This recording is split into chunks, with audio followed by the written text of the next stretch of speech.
Hello friend, my YouTube channel study with Parman में आप सबका स्वागत है।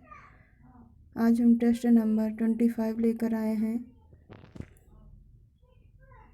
क्वेश्चन स्टार्ट करने से पहले आप सबसे रिक्वेस्ट है, चैनल को लाइक शेयर एवं सब्सक्राइब करें और वीडियो को अधिक से अधिक शेयर करें। फ्रेंड्स, आज हम जो क्वेश्चन लेकर आए बहुत ही इम्पोर्टेंट क्वेश्चन है।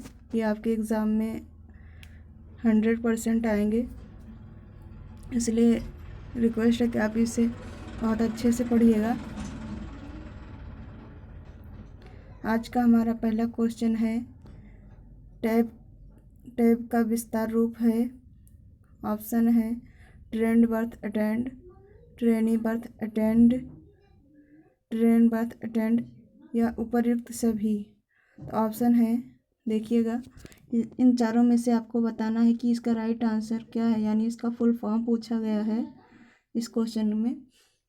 तो इसका right answer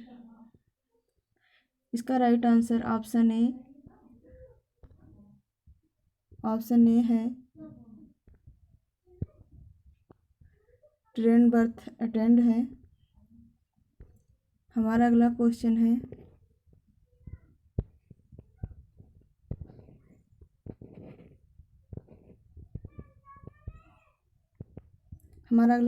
question number 2, hysteria कौन सी बीमारी है।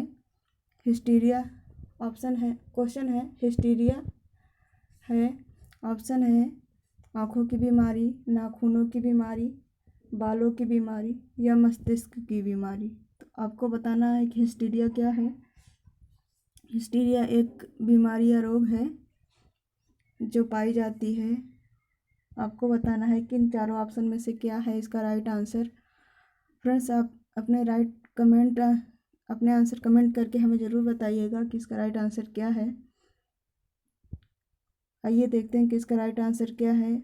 ऑप्शन डी, मस्तिष्क की बीमारी है।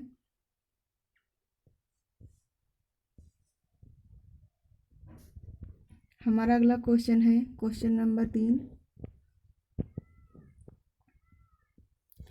बच्चों के वृद्धि और विकास को प्रभावित करने वाला कारक कौन सा है। क्वेश्चन देखिएगा, बच्चों के वृद्धि और विकास को प्रभावित करने वाला कारक कौन सा है। तो वो है आपका इसका ऑप्शन है मातृ पोषण, आनुवंशिक, वातावरणीय, ये सभी। तो आपको बताना है कि बच्चों के जो वृद्धि और विकास को प्रभावित करते हैं वो कारक कौन से हैं। इसका राइट आंसर ऑप्शन डी, यानी ये सभी हैं। यानी मातृ पोषण जो होता है, माता का पोषण जो होता है वो भी, और आनुवंशिक और बच्चा जिस वातावरण में रहता है वो सभी बच्चे को प्रभावित करते हैं वृद्धि विकास में। इसलिए इसका राइट आंसर ऑप्शन डी होगा। हमारा अगला क्वेश्चन है, कार्बोहाइड्रेट की हमारे शरीर में आवश्यकता होती है। आपको बताना है कि कार्बोहाइड्रेट की हमारे शरीर में आवश्यकता होती है।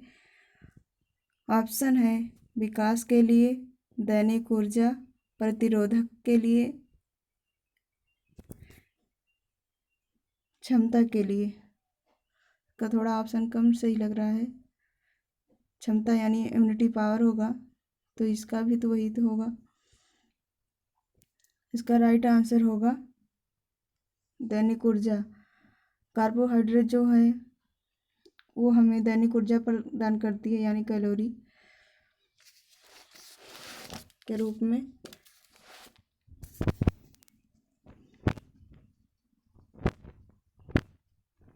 हमारा अगला क्वेश्चन है, एल्बेंडाजोल किस कार्यक्रम के अंतर्गत दी जाती है। एल्बेंडाजोल दवा होती है। आपको बताना है कि वो किस कार्यक्रम के अंतर्गत दी जाती है। ऑप्शन है टीकाकरण यानी इम्यूनाइजेशन, कृमिनाशक, परिवार कल्याण या पूरक पोषण के अंतर्गत। इसका राइट आंसर बताना है कि एल्बेंडाजोल किस कार्यक्रम के अंतर्गत दी जाती है। कमेंट करके अपने आंसर बताइए। तो इसका राइट आंसर है ऑप्शन बी, टीकाकरण कृमिनाशक के अंतर्गत आती है। हमारा अगला क्वेश्चन है,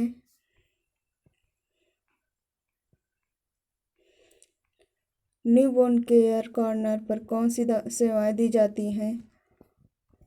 क्वेश्चन है, न्यूबॉर्न केयर कॉर्नर पर कौन सी सेवाएं दी जाती है? ऑप्शन है शरीर के तापमान को बनाए रखना यानी टेम्परेचर मेंटेन करना, स्तनपान के साथ शुरुआत करना, या रिसस्टेशन, या ये सभी। तो आपको बताना है कि इसका राइट आंसर क्या है। तो इसका राइट आंसर ऑप्शन डी यानी सभी आएंगे इसके अंतर्गत। यानी न्यूबॉर्न केयर कॉर्नर जो होती है उसमें बॉडी टेम्परेचर को मेंटेन किया जाता है और स्तनपान की शुरुआत की जाती है और रिसस्टेशन भी किया जाता है। यानी इन तीनों ऑप्शन सही हैं। तो इसका राइट आंसर ऑप्शन डी होगा। हमारा अगला क्वेश्चन है, परिपक्व अंडाणु का विकास कहलाता है? ऑप्शन है ओजेनेसिस, ओव्यूलेशन, या फर्टिलाइजेशन, या ये सभी। तो आपको बताना है कि जो परिपक्व अंडा होता है यानी ओवम जो होता है उसका विकास क्या कहलाता है? तो आप अपने आंसर कमेंट के माध्यम से बताइए कि इसका राइट आंसर क्या होगा। क्वेश्चन नंबर 7 का राइट आंसर बताइए क्या है। आइए हम देखते हैं इसका राइट आंसर क्या है। इसका right answer option A oogenesis होता है। हमारा अगला क्वेश्चन है, शिशु के शरीर पर सूक्ष्म बालों को क्या कहते हैं? क्वेश्चन है, शिशु के शरीर पर सूक्ष्म बालों को क्या कहते हैं? ऑप्शन है वर्निक्स कैसियोसा, एमनियन, कोरियन, या लेनिगो। आपको बताना है, बहुत ही अच्छा क्वेश्चन है। इसका राइट आंसर है ऑप्शन डी, लेनिगो कहलाता है। जो शिशु के शरीर पर बाल होते हैं सूक्ष्म यानी एकदम महीन महीन से होते हैं, हल्के हल्के से दिखाई पड़ते हैं बर्थ के बाद, तो वो लेनिगो कहलाते हैं। हमारा अगला क्वेश्चन है, संपर्क के द्वारा फैलने वाले रोग कहलाते हैं? क्वेश्चन है, संपर्क के द्वारा फैलने वाले रोग कहलाते हैं कम्युनिकेबल डिजीज, या इन्फेक्शियस डिजीज, या कंजेनाइटल डिजीज, या एपिडेमिक डिजीज। तो आपको बताना है कि संपर्क के द्वारा फैलने वाले रोग को क्या कहा जाता है। तो इसका right answer option C, congenital है।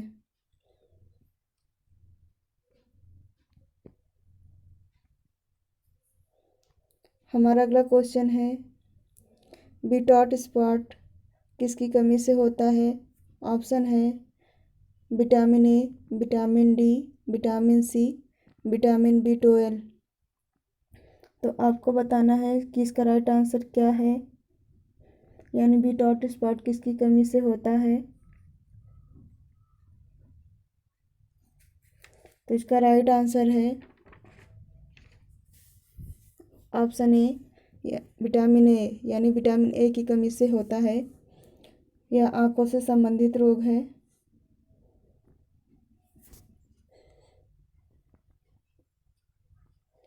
हमारा अगला क्वेश्चन है,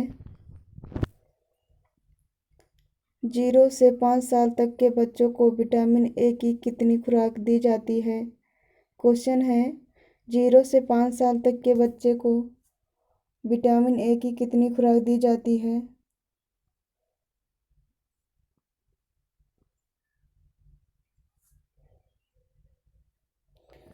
ऑप्शन है 2, 5, 9,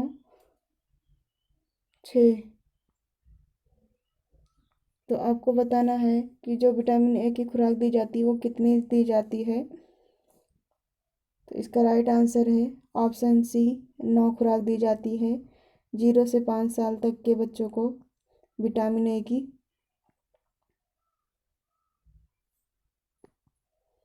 हमारा अगला क्वेश्चन है,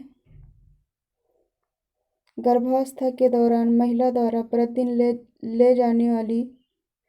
ली जाने वाली कैलोरी, अतिरिक्त कैलोरी की मात्रा है। ऑप्शन है 300 kg कैलोरी, 500, 800, 1000।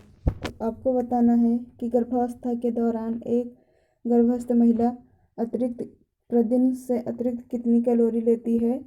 वह जब सामान्य होती है उससे जब सामान्य होती है तब उसका कम होता है, जबकि गर्भावस्था के समय अधिक होता है। तो कितनी अतिरिक्त कैलोरी लेती है आपको बताना है। तो इसका राइट आंसर है ऑप्शन ए, 300 कैलोरी। हमारा अगला क्वेश्चन है, औषधीय गर्भपात में किस औषधि का उपयोग किया जाता है। आपको बताना है कि औषधीय जो गर्भपात होता है यानी दवा के माध्यम से जो अबॉर्शन किया जाता है, यानी जो अबॉर्शन में औषधि का उपयोग किया जाता है दवा का, उसका क्या नाम है। ऑप्शन है मीफेप्रिस्टोन या मिसोप्रिस्टोल, क्लोमिफेन तथा मिसोप्रिस्टोल। उपर्युक्त सभी स्पेलिंग मिस्टेक है इसमें। तो इसका राइट आंसर है ऑप्शन बी, मीफेप्रिस्टोल, और मिसोप्रिस्टोल होता है, यहाँ मिसो लिखा हुआ है। हमारा अगला क्वेश्चन है, वह अंग जो माता एवं गर्भस्थ शिशु को जोड़ने का कार्य करता है क्या कहलाता है। आपको बताना है कि वह अंग जो माता और गर्भस्थ शिशु को जोड़ने का कार्य करता है वह क्या कहलाता है। ऑप्शन है amniotic fluid, umbilical cord, placenta या डेसिडुआ। तो इसका right answer option C, placenta. Placenta के माध्यम से गर्भस्थ शिशु जो होता है उसे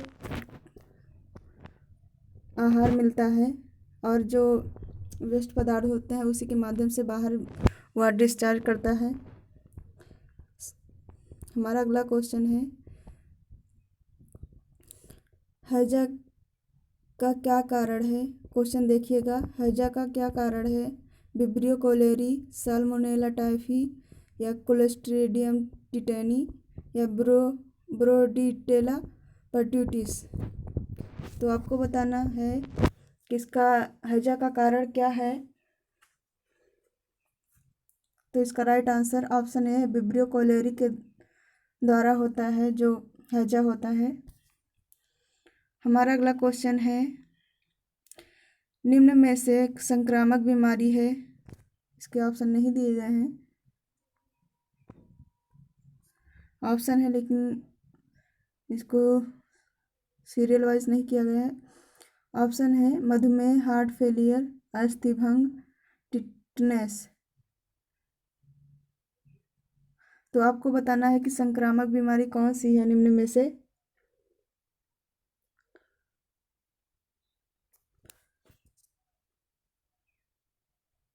तो इसका राइट आंसर है ऑप्शन बी, हार्ट फेलियर। हमारा अगला क्वेश्चन है, इंसुलिन का स्राव कौन सी ग्रंथि से होता है। आपको बताना है कि इंसुलिन का जो स्राव होता है वह किस ग्रंथि से होता है। ऑप्शन है एड्रीनल ग्रंथि, पिट्यूटरी ग्रंथि या पैंक्रियाज ग्रंथि या हाइपोथैलेमस से होती है। तो इसका राइट आंसर है पैंक्रियाज से। पैंक्रियाज के बीटा सेल से होती है इंसुलिन हार्मोन्स का स्राव जो होता है वो बीटा सेल से होता है पैंक्रियाज के। हमारा अगला क्वेश्चन है, कितने महीने की आयु में शिशु सोशल स्माइल देने लगता है।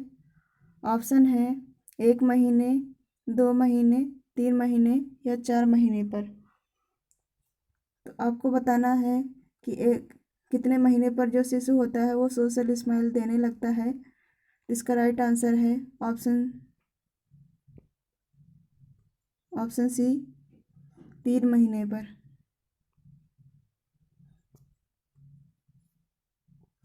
हमारा अगला क्वेश्चन है, प्लेग्रा किसकी कमी से होता है? आपको बताना है कि प्लेग्रा रोग जो होता है वो किसकी कमी से होता है। ऑप्शन है राइबोफ्लोविन, नियासिन, स्कर्बिक एसिड, थायमीन। तो इसका राइट आंसर है ऑप्शन डी, थायमीन की कमी से।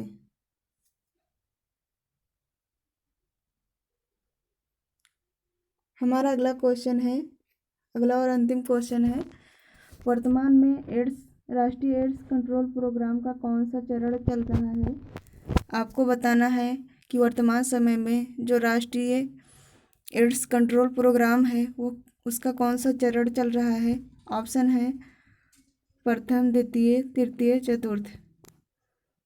तो इसका राइट आंसर है ऑप्शन डी, चतुर्थ, यानी चौथा चरण चल रहा है, 4th स्टेज चल रही है। इस तरह आज हमारे 20 क्वेश्चन कंप्लीट हुए। अपने आंसर कमेंट के माध्यम से ज़रूर बताइए और वीडियो को अधिक से अधिक शेयर कीजिए।